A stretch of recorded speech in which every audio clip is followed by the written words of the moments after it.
Hello, everybody. Today we go through the 8 limbs of yoga, and we talk about who's this man called Patanjali. Patanjali was a yogi who took notes from yogis that came before him, and he wrote them down on banana leaves so that he could pass the teachings on from the oral tradition to written tradition. This enabled mass audiences to be able to get access to the teachings of yoga. Now, he organized the yogic philosophy in these 8 limbs, and further, he had made the postulation, or he had stated that this is the journey of the yogi, is to go through each of these 8 limbs. And so, we go through them. The first limb is the yamas. Now, Patanjali stated that the yamas were the restraints to harmonize the relationships outward, externally, with your external world. However, I took this and I had built upon it that it's also to add to the inner relationship, or the relationship with the self. And so the yamas are as follows. This is being truthfulness, non-harming, non-grasping, non-stealing, and sexual continence. We'll get into this. We may get into these in a future video and really dive deep into what does each one of these mean. But for right now, we're just glimpsing the surface. The second limb of yoga was the niyamas. Now, Patanjali had mentioned that the niyamas really meant how does one observe to harmonize with the inner life. However, I take it a step further to say that these are things that you also apply with your external life. And so the niyamas are as follows.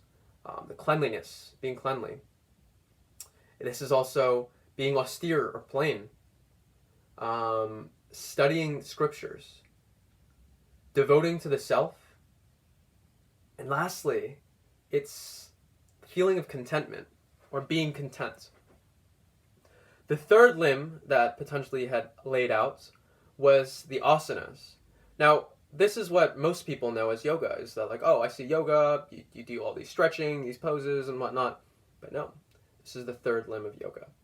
And it's very, very important, and it prepares you for the fourth limb of yoga, which is pranayama.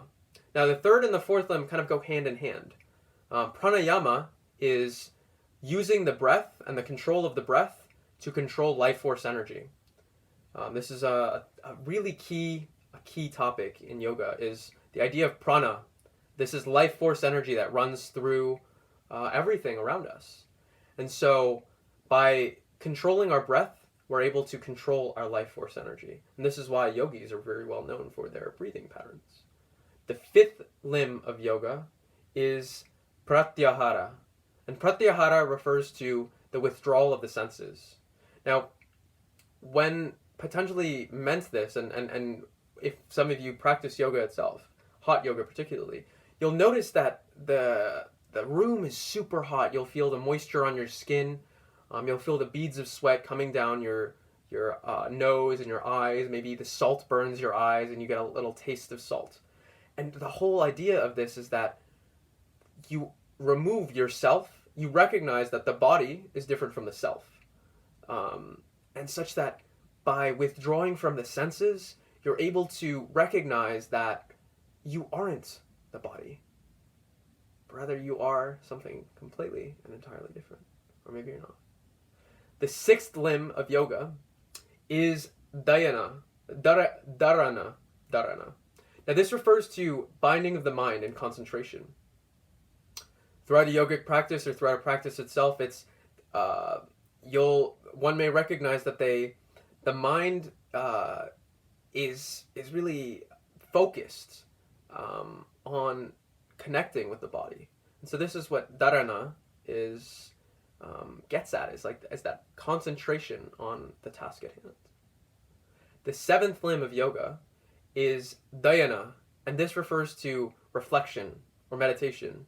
Now, yoga was actually originally used to enable the yogis to move into their meditative practice. They would often be meditating for hours on end. And so in order to get into a state where they're sitting down, they needed to stretch their body and make sure that their body was limber enough in order that they could practice and sit down and meditate for hours. So this is something we may experience as well in a yoga practice. Is at the end of practice is a brief meditation itself. And then lastly, the eighth limb of yoga, as Patanjali puts it, is the samadhi. By samadhi, he means unification or superconsciousness.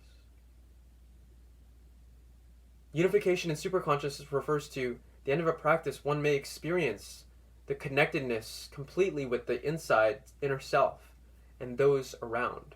And so by going through the practice and going through these eight limbs, this is what one seeks to achieve. This also is what, from my understanding, what the Buddhists call enlightenment, is the recognition that we aren't the self. So with that, I leave you guys with this. If you guys liked this video, feel free to please like it. Leave a comment on if you have any questions about the video itself. Any feedback, super open. So I encourage you guys to provide me some feedback and how I might be able to better communicate these topics to you. And then lastly, subscribe, because we've got some killer content coming out, continuing on topics of yoga, really around health and wellness, I'd say. Yoga, biotech, enlightened masculinity. So these are the big topic areas that I'd love to cover with you, and speaking, communication. So with that, I thank you guys for your time today, and remember, keep up, thrive.